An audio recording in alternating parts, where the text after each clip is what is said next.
STEM, science, technology, engineering and mathematics. The STEM and the EU 2020 are themes for today. Science education, I think, is absolutely crucial element and a missing element within the European agenda. If companies can't find the people with the right skill sets in Europe, they will invest elsewhere. They'll go to China, they'll go to other parts of the world. If that's the case in a large number of member states, it becomes a European problem. And it should be discussed at the European level. It's wonderful that we have this international community, but within the European context it also gives us a kind of a responsibility to see whether we can actually organize something. So what do we need to do then? There is no silver bullet, there is a lot of silver buckshots out there. And all of these requires research, they requires innovation, and they requires, of course, that we have access to people. We're now at the International Summit. What's the difference between the National Summit and the International Summit? Well, the National Summit yesterday, we really closed the 6-year program and we presented the final results. And here we actually start all over again and we look at the European agenda for 2020 and what is the issue of STEM then and how do we want to improve the policy on it, because it seems that STEM is not really very high on the agenda, while we still see it's very necessary for the future. So that's what was today all about. We want to focus on what we can do ourselves in our own countries and also what the European Union should do in 2020. You just attended one of the workshops. What insights did your group come up with? In our group we discussed a project which is meant to attract young people to the engineering disciplines. The benefit is that they discover at 13 years already if they have talent and interest in engineering studies, and this is the motivation they need to study all the math the following years to be prepared at 18 if they want to enter engineering studies. And is this an idea that's already applied somewhere, or is this new? No, it's a real project running in Flanders. Fun factor, or not just laughing, but really get... We saw you giving a seminar today. Can you tell us, what did you tell the people? Very small kids, they have a natural interest in science and technology. And then somewhere down the line, when they get 13, 14, 15, well, basically boys are interested in girls and girls are interested in boys, but they are not interested in science and technology.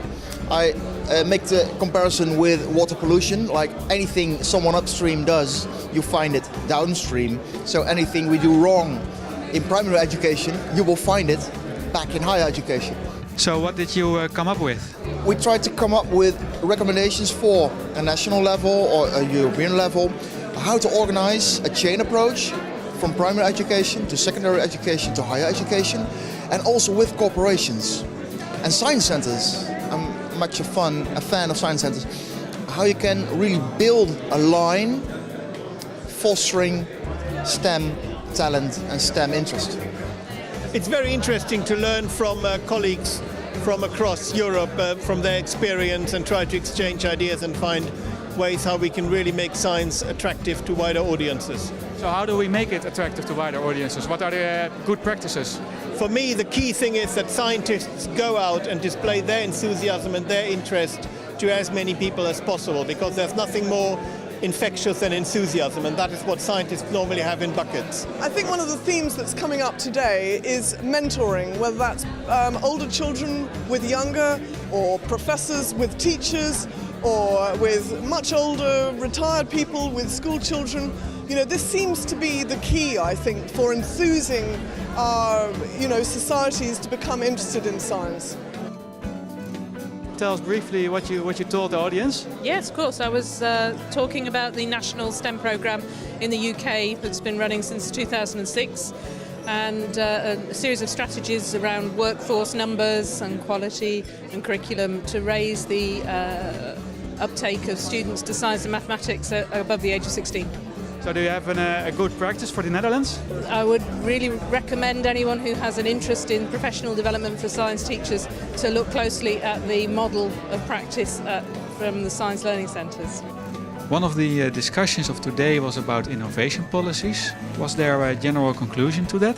Well, actually the point we were trying to make here is that rather than having one innovation policy, which would be focused on trying to create new products, new services in order to help economic growth in Europe, we think, and this is one of the outcomes of today's sessions I think, we think that combining the current policies, so the research policy, the educational policies, the immigration policy, the regional development policies, agricultural policies, well, there are many policies already going on.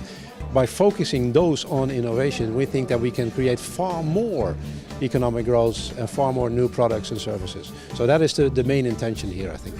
When we think about innovation, we shouldn't anymore think about only the big innovative people and big innovators, but we should basically think about everyone. Everybody can be an innovator, and we should think about user-driven innovation and an open innovation space.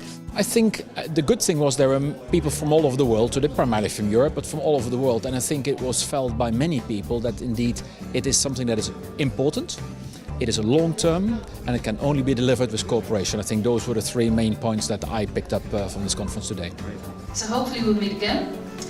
Keep in mind what are you going to do on Monday. Take it with you to the room where we have some drinks. Exchange it with your neighbor because that's the best option to have a result on Monday. So Monday, turn on your computer and think, what can I do today? And I hope to see you back on the internet and hopefully in person in the future as well. Thank you. So what are you going to do Monday morning when you turn on your computer? Well, I'm going to convince my president, Jeroen van der Veer, who is the president of the National Dutch Platform, that he should write a letter to our Prime Minister, because he is sitting with those other Prime Ministers at the table. So if he can start this discussion for our country and hopefully get a few others along, and they say, oh yeah, we got a letter as well, so maybe we can really get some results there.